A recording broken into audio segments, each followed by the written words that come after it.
Hello, everyone. Before you overreact to the title, just give me a minute to explain things here. You know, I often have a title that doesn't exactly mean what you think it means. And oh, I got a new profile picture. I hope you guys like it. I'm, shall I say, taking a stand against people who have to resort to hideous, embarrassing comb overs and people that can't get to grips with the fact that they're going bald like myself. Like, just trim it short. Trim it short. It's always going to look better than having to go, oh, I'll just take all the hair from here and comb it all the way over to here. Idiots, you look hideous. Stop it. Anyway, on to the topic at hand. Why am I thankful for Iran? I never thought in my life I would be thankful for the military actions of Iran under their current regime running things. Okay, let's step back to a little over a week ago, okay? Iran basically sets forth before it even happens that they announced they're going to have an attack on Israel. They're going to launch a bunch of drones and ballistic missiles and whatnot because, they were upset for their embassy being bombed in for a nation which I am fully against. Don't think I am in any way siding with Israel. You can't bomb an embassy. You can't bomb an embassy in another nation. I don't care who is there in that embassy that you want to take out. That's just got to be off limits because honestly, there tends to be a lot of civilians in an embassy, and it's just bad optics. But anyway, this happened with the Iranian embassy in Lebanon, and or was it Syria? My gosh, I'm forgetting the country off the top of my head. Anyways, one of those countries that are bordering Israel, I forget off the top of my head. Sue me. Anyway, Israel retaliated and said, we're going to launch a strike against Israel. They sent a memo to the United Nations. They even sent a memo while the bombing, before the bombs even land, before the drones and ballistic missiles even land, saying like, okay, we're all even now. That's it. We're done. So like they didn't even wait to see like what the damage was. They telegraphed this because they wanted as much of the response to it to basically just snipe this out, to get rid of all the ballistic missiles and drones and whatnot. So it wasn't a surprise. The American warships and British warships intervened. They shot down a lot of things. There's a lot of military bases along the way. Saudi Arabia even got involved and started picking off drones along the way and stuff like that. So it was set up to fail.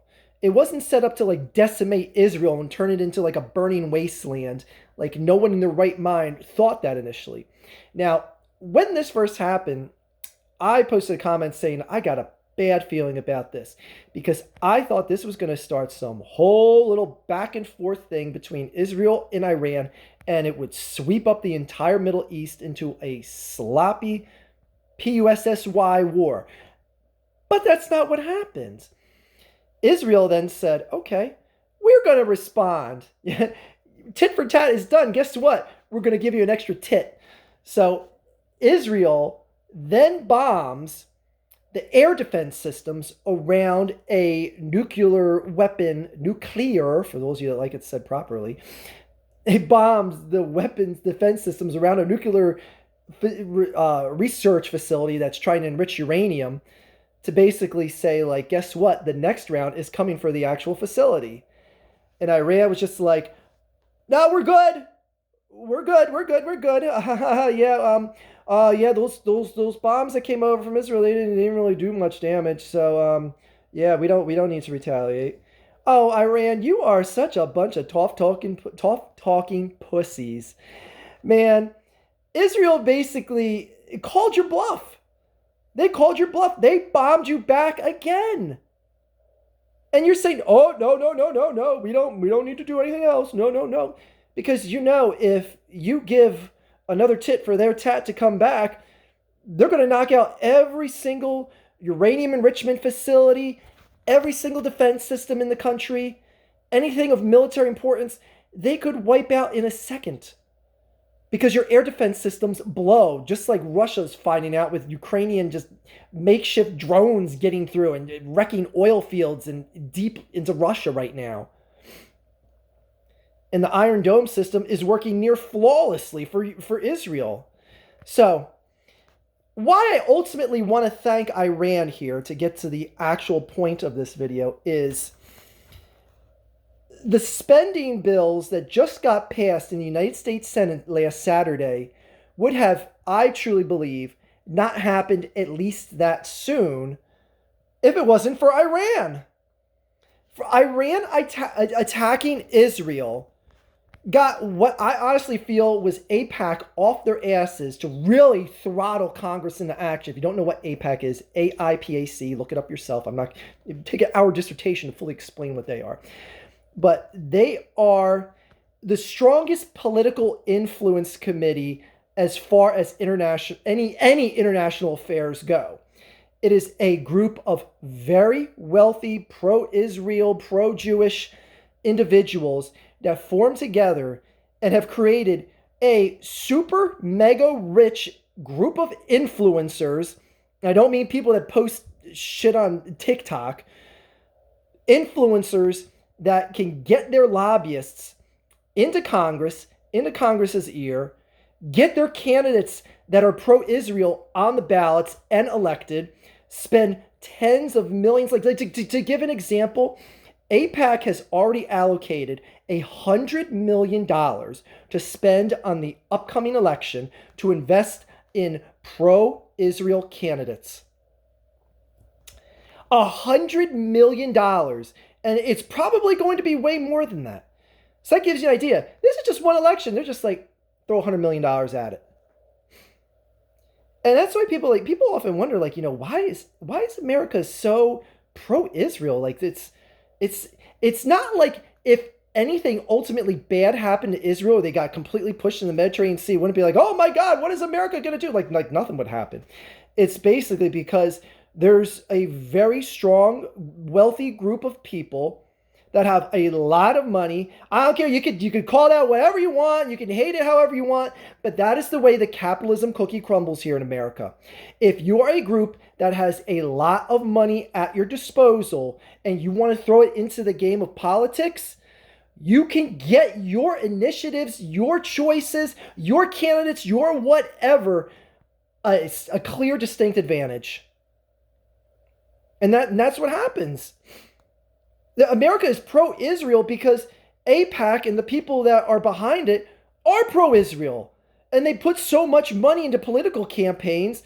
And what you saw here last Saturday was Mike Johnson, Representative Mike Johnson, the Speaker of the House, a Republican and Trump supporter, who in no way wants to help Ukraine. And trust me, him and Trump have had personal conversations saying as much.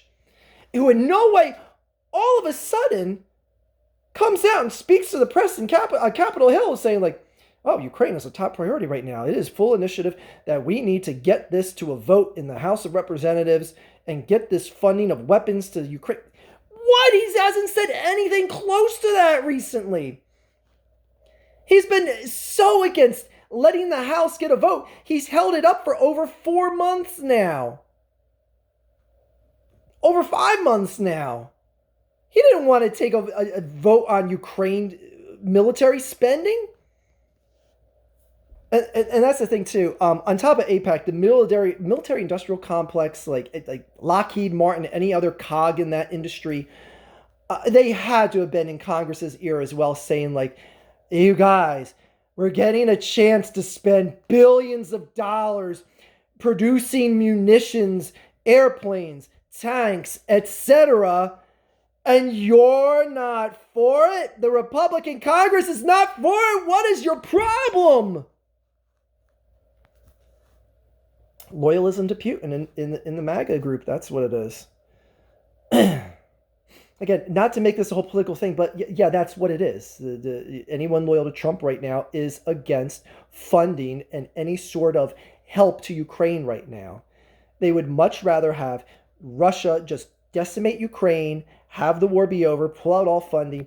But here's another cherry on the top of this sundae. Like, not only is it so great that this bill finally got put forth to Congress and improved easily, might I add, but in the meantime, this months of America not sending extra military aid to Ukraine forced so many European nations to step up and over-excel in what they can do to get munitions to Ukraine, like with Estonia and the Czech initiatives, getting over 1 million rounds of artillery shells gathered up and sent to Ukraine. Like just finding these sources. Like now, you're on the precipice of such an abundance of military aid going to Ukraine right now. Like it is going to be just like nonsensical. Like they're not even going to know what to do with it. They're going to get so much stuff within the next month. Like it's insane. Like even if this military bill didn't get passed by Congress on U.S. Congress on Saturday, there was enough people in Europe stepping up their game right now. And even the talk of France, who I got to say, I've been down on France as far as being a military influencing power. They're actually willing to put troops in France to basically set up a buffer zone of saying, like, you know what, if you want to conquer the rest of Ukraine, you're going to have to take out French soldiers with you.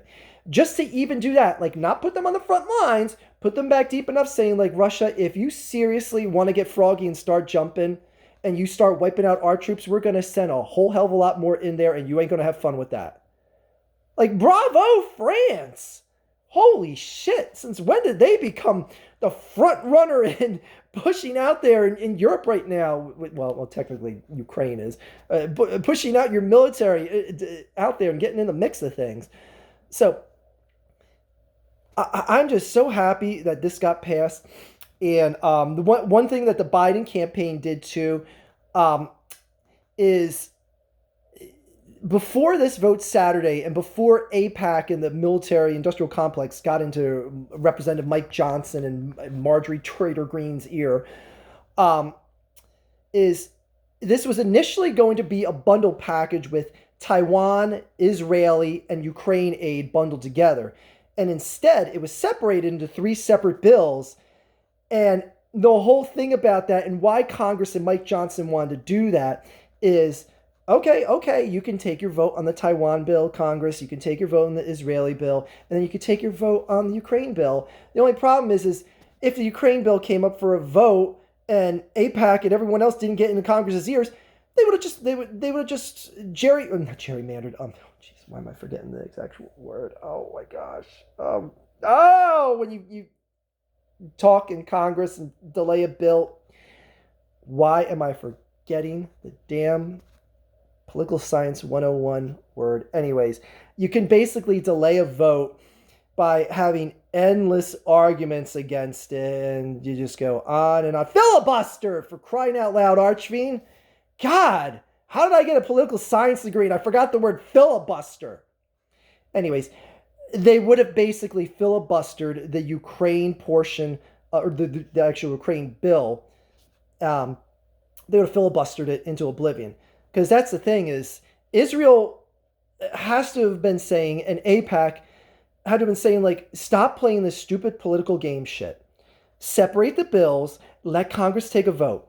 The stupid political game stuff ain't working out. We just got attacked by Iran, you assholes. You holes of ass. Get off your asses and take a vote. So, this is one of the times where the Political Action Committee actually came through and forced their hand and said, you sons of bitches, anyone that ain't going to force a vote on this, that ain't for Israel right now, we are going to show back any candidate that runs against you next time. You sure you want to play this game with us? So good on you, AIPAC. I may not agree with everything they do. I may not agree with everything Israel does, and I want Palestine to be its own state and all that stuff. And yeah, okay, but let's not get off the topic here. But man, this is such good news. Such good news that this happened in a Republican-controlled Congress. This is such a loss for Donald Trump going into the elections. And it could be something that turns the tide of the war coming into the summer. It could. Because, I mean, it's going to get to a point where President Puke-Face Putin is going to have to mobilize more men. And he can't keep mobilizing guys from outer Mongolia, outer Siberia, excuse me, not Mongolia, Siberia, I misspoke. Because they're eventually going to run out of adult men. They're going to have to start taking people from Moscow and St. Petersburg. And those are basically the 2 cities that control Russia. All right, they control the political process, the way of life. It's where tax money goes to, etc. When the fathers and sons from those areas start getting taken, It ain't gonna be good. It ain't gonna be good. And honestly, the majority of that population is in the western half of the Ural Mountains region of Russia. All these people, that honestly don't even look like your traditional Russians, the traditional Caucasian like Russian person. Um, you're going to run out of them, and I think you're going to start seeing that this summer. So it is going to be interesting because, man, there was uproar against mobilizing the first time. If you have to have a larger mobilization in Russia than what you saw before with this partial mobilization, it ain't going to go over well. And like I said, they're going to have to start tapping the resources of the areas west of the Ural Mountains. And Putin doesn't want to do that. But he's going to have to because, again, you're running out of men. Anyway, Putin's got to be so upset. Trump's got to be so upset. And for Mike Johnson to sit there, oh my gosh, and totally, just bend over and just take it up the tailpipe. Oh, I'm all for it. Yeah. Of course we want to make a vote on this right now. Like he's talking like oh, of course we want to vote for Ukraine to get weapons. Why wouldn't we? I don't know. Why haven't you done it the past 4 months, you dickhead? Anyway, we all know why. Anyway, so thank you, Iran. Iran was the breaking point in all of this. Like I said, I think this eventually would have passed because, again, like in the elections, like if the House of Representatives turned to Democratic control, it would have been passed immediately once that new Congress took over. So this aid would have happened, but now this is really going to stifle any sort of advancement the Russians are going to make. And Ukraine is all about, and honestly, I'm all for them just holding the line, getting stuff like ATACMS missiles, decimating any sort of military installation in Crimea, and just making it just beyond uncomfortable for Russia to have any sort of force there. I love it. Keep blowing up these oil depots, these refineries, these whatnots in mainland Russia. This is great. Russia's losing so much effing money and resources. I don't care how pro-Russia you are. You've got to be kidding yourself if Russia is not getting so fiscally and anything crippled. Manpower-wise, people leaving the country-wise, munitions-wise. Why do you think they lowered the age of workers to work in munitions factories to 14? Like, Russia's not desperate. Everything's still going as planned. Come on, 14-year-olds. You don't need to go to high school. Come on here. Build artillery shells. Everything's going as planned. Yeah, it's got to be such a happy time to live in Russia right now. Oh, God. Yeah, keep spouting at that propaganda. Anyways, this is so goddamn sweet. I was not expecting this to happen Saturday, but man, AIPAC and the military industrial complex came through. I don't know what else it could be other than someone getting pictures of Mike Johnson sticking his ho-ho dilly in a donkey's ass or something. Other than anything short of that, yeah, AIPAC finally said, stop dicking around. We're getting attacked by Iran. You holes of ass. Help us. Please. Oh, no, actually, no, they wouldn't say please. They would say, guess what? You're going to help us. All right? And we're not asking. We're telling you. Way to go, AIPAC. And whoever else was behind the scenes here. And way to go, Biden campaign, because they said initially that if Congress was to pass any sort of arms deal that didn't include Ukraine unanimously, they would not sign off on it. So if they put any sort of bundle package that shorted Ukraine or left them out and just said, okay, well, we'll just give Taiwan and Israel, that Biden wouldn't sign it. So that threat too out there, to give Biden some credit, as feeble as an old man and senile as he is, that was a step in the right direction as well. Anyway, yeah. Have fun serving in the Russian military right now. My God, you were actually in a pretty good way. I don't think you would have ever taken all of Ukraine, but you're at least to the point that you could move along and not have to do 30,000 body bags to move 30 feet. God, Russia is just mind-boggling stupid right now. What their military is doing, I guess, is going to go down as one of the history's dumbest decisions. But I'm gonna sit back and just watch Russia get its ass kicked even more than it already is.